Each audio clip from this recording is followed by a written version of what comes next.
Number 20.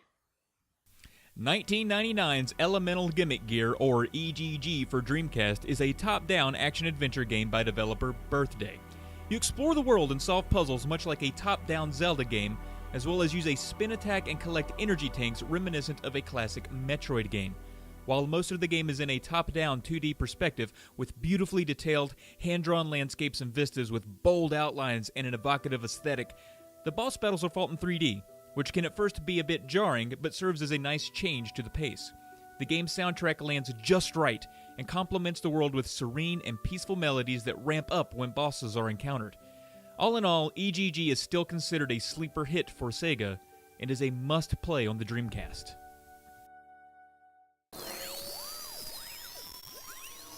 Castlevania Bloodlines by Konami was the only Castlevania game to grace the SEGA system.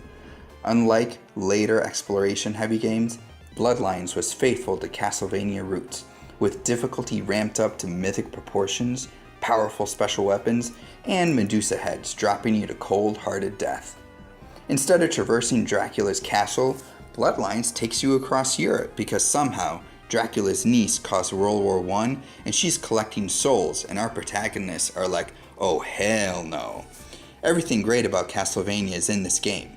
Amazing music that's among the best the Genesis ever produced propels you forward, and boss battles really show off what the Genesis could do. Just play this game.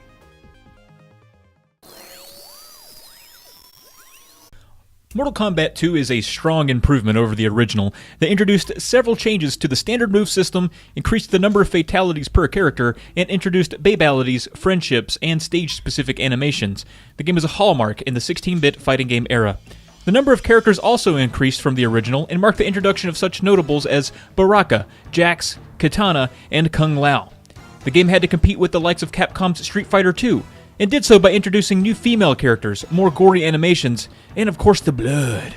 Mortal Kombat 2 cemented the Mortal Kombat franchise as one that would be around to stay, and enjoyed enormous commercial success. The game wore its notoriety for being ultra-violent and visually grisly as a badge of honor, despite pushback from obnoxious parents and lame policymakers around the world.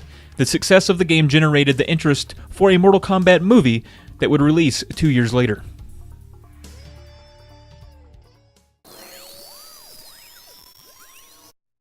With NHL 94, EA finally had the complete hockey experience packed in a cartridge for new and old fans to enjoy.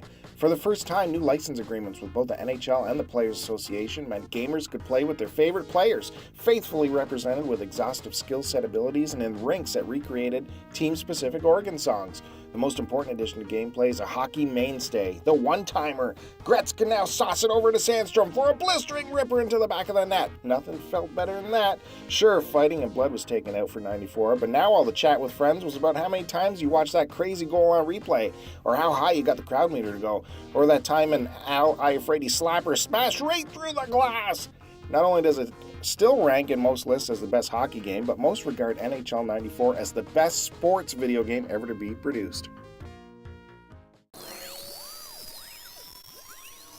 Space Harrier. Welcome to the Fantasy Zone. Space Harrier is a fast-paced third-person rail shooter where you control your main character who is flying with a jet-propelled laser cannon. How cool is that?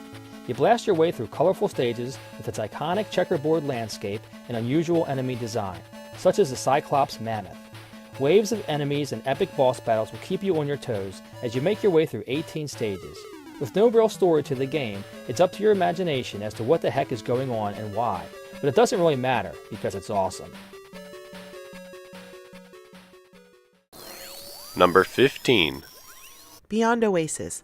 What can I say about Beyond Oasis? Well, not that much actually, because I'd never even heard of it before it was the Cartridge Club Game of the Month. It's an action RPG released in Japan as The Story of Thor in 1994, and as Beyond Oasis in North America in 1995. I played along with the club and was immediately taken by the story and the look of the game. You play as Prince Ali, a real prince, not like that Disney imposter, who finds a gold armlet and travels around Oasis to learn how to summon 4 spirits to help him fight the evil controller of the silver armlet. There's a lot I like about this game. The world map is pretty small, and you can't really get lost because there's always a flag telling you where to go, which is great for me because in the game world, just like in the real world, I have a terrible sense of direction. I also really like the variety you get with the different spirits, each with their own unique set of spells. It can get pretty challenging at times, but overall, I'm super happy that the Cartridge Club introduced me to this great game.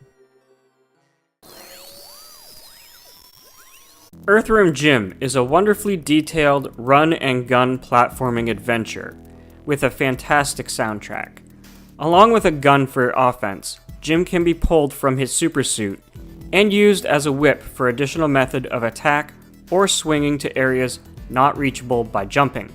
Your quest is to save Princess What's-Her-Name from the evil Queen Pulsating, Bloated, Festering, Sweaty, Pus-Filled, Malformed Slug for a Butt, or in short form, Queen Slug for a Butt. Other gameplay elements include rocket racing between asteroids, bungee fight against a wad of snot, and gently steering a submarine while losing your air supply. The game overall is absolutely insane, but in the best possible way, and everything ties together perfectly.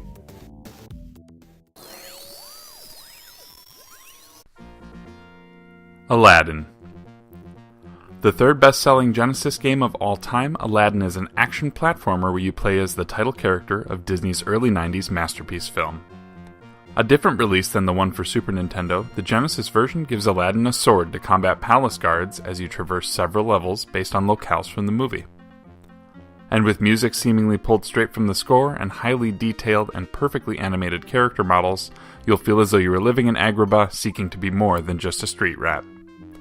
Aladdin is a must-play for any Disney fan and is a great example of how a licensed title, with the right studio behind it, can pull off something on par with the source material. Aladdin, a whole new world.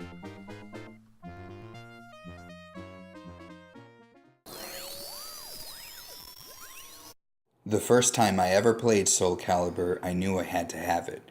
Soul Calibur was a launch title for the Sega Dreamcast in North America, and it did something no other game had ever done before: compel me to buy a non-Nintendo console.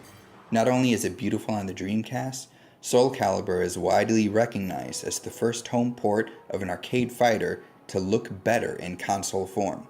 Every character was equipped with a weapon, producing fantastic attacks. For the first time in a 3D fighter, you could move freely in 8 directions. Fluid animation and forgiving controls meant combos were easy to pull off in rapid succession, making the game more dynamic than rivals Virtua Fighter and Tekken. This game is fantastic and ranks as my favorite Sega game of all time. Number 11. Outrun. It's a great day for a drive, so grab your girl, put on some tunes, and shift into high gear. It's Outrun, and it's you against the timer. If you can navigate through traffic and make your way to the checkpoint in time, you'll get to choose the next path and continue on your cruise. It may sound simple, but you'll need more than just skill to finish this race. You gotta have brains to know when to switch gears effectively and successfully negotiate those tricky turns and hills. But mess up, and your girl won't be too pleased. Outrun sports some great 3D perspective graphics and even a sit-down cabinet to really immerse you in the driving experience. So, do you have what it takes to beat the timer and make it through all the courses? In Outrun, like life, the race is really only against yourself.